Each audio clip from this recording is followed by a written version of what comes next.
لبيك اللهم لبيك لبيك لا شريك لك لبيك إن الحمد والنعمة لك والملك لا شريك لك لبيك لبيك الله. پھر جمعرات کو آپ نے اپنے قافلے کو لے کر، یہ اب قافلہ کوئی 1 لاکھ کے قریب ہو چکا تھا، اب مینا تشریف لے گئے، مسجد خیف وہاں آپ کا خیمہ لگا، وہاں آپ نے 5 نمازیں ادا فرمائیں، یہ جمعرات کا دن تھا، اور 5 نمازوں کے علاوہ وہاں کوئی اور عمل آپ نے نہیں فرمایا. اور جمعے کی صبح پھر آپ نے فجر کے بعد ہی عرفہ کی طرف سفر شروع فرمایا، اور جبریل نے آ کر کہا یا رسول اللہ، اللہ کہہ رہے ہیں لبیک، زور سے کہیں، زور سے لبیک کہیں. تو آپ بھی اور صحابہ بھی زور زور سے لبیک کہہ رہے تھے. پھر وہاں آپ کے لیے سرخ رنگ کا چمڑا، اس کا خیمہ لگایا گیا تھا، وہاں جاتے ہی آپ نے بیٹھ گئے، آرام کیا زوال تک. اس کے بعد آپ نے اٹھ کے غسل فرمایا، پھر بلال سے پوچھا زوال کا وقت ہو گیا؟ کہا جی ہو گیا. پھر آپ تشریف لائے اور آپ نے خطبہ دیا. اس کے جو بڑے بڑے عنوان ہیں وہ میں دہرا دیتا ہوں. 10 تاریخ کو خطبہ دیا، 11 کو دیا، 9 کو دیا، 9، 10، 11، 3 دن آپ نے تقریر فرمائی. ایک ہی تقریر ہے، تینوں دن ایک ہی تقریر ہے، تھوڑی کمی بیشی کے ساتھ. اور ہر تقریر کو آپ نے یہاں سے شروع کیا کہ لوگوں، جیسے یہ بیت اللہ قابل احترام ہے، یہ دن قابل احترام ہے، یہ مہینہ قابل احترام ہے، تمہارے جان، تمہارے مال، تمہاری عزت ایک دوسرے کے لیے قابل احترام ہے.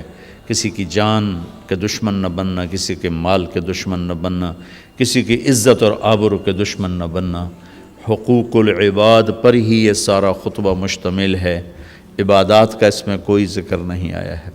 دوسرا ارشاد فرمایا کہ آپس کی لڑائیاں میں نے بند کر دی ہیں، اور سب سے پہلے میں اپنے خاندان کی لڑائی ختم کرتا ہوں. آپ کے تایا کے پوتے ربیہ بن ایاس بن حارث بن عبد المطلب کو حذیل نے قتل کیا تھا، فرمایا میں یہ خون معاف کرتا ہوں، آج کے بعد تمہاری جاہلیت کی لڑائیاں میرے پیروں تلے دفن ہوگی. پھر فرمایا آج کے بعد میں سود کو ختم کرتا ہوں، یہ میرے پیروں تلے دفن ہو گیا. کسی نے نہیں دینا، کسی نے نہیں لینا، تمہارے لیے تمہارا اصل مال ہے، سود میں نے حرام کر دیا ہے. اور سب سے پہلے میں اپنے چچا عباس کا سود ختم کرتا ہوں. عباس رضی اللہ عنہ پورا بینک تھے، پورا بینک، ان کا سود اتنا تھا جیسے آج کل کے بینکوں کا سود ہے، اتنا بڑا سود کا نظام تھا. یہ میں نے ایک عرب سے سنا ہے، پڑھا نہیں، سنا ہے کہ حضرت عباس نے فرمایا کہ میرے بھتیجے نے میرا سود ختم کیا ہے، میں اصل بھی ختم کرتا ہوں. اس پر اللہ نے ان کے خاندان کو 524 سال حکومت عطا فرمائی. 132 ہجری سے لے کر 656 ہجری تک حضرت عباس کی اولاد نے حکومت کی. یہ اس قربانی کا صلہ تھا جو انہوں نے سود کے ساتھ اصل کو بھی معاف کر دیا. کہ میں سود ختم کرتا ہوں.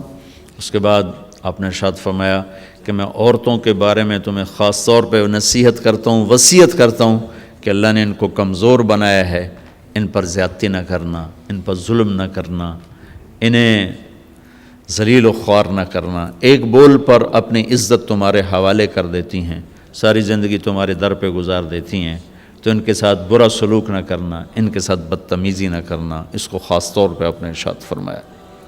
پھر ارشاد فرمایا کہ امانت میں کبھی خیانت نہ کرنا، امانت میں کبھی خیانت نہ کرنا. پھر ارشاد فرمایا جو کسی کی ضمانت اٹھائے گا پھر اسے وہ ادا کرنی پڑے گی. سکھیرا صاحب نے میری ضمانت اٹھائی، میں وہ کام نہیں کر سکا تو اب سکھیرا صاحب کے ذمے ہو گیا، ان کو کرنا پڑے گا. والزعیم غارم، اور کسی سے کوئی چیز مانگ کے لو تو اسے واپس کرنا ضروری ہے، اسے واپس کرنا ضروری ہے. امانت میں خیانت نہ کرنا. اور اگر دنیا کو سامنے رکھ کر چلو گے تو ہمیشہ تم منتشر رہو گے، آخرت کو سامنے رکھ کر چلو گے تو ہمیشہ خوشباش رہو گے، تمہاری زندگی مطمئن رہے گی. پرسکون رہے گی. لبيك لبيك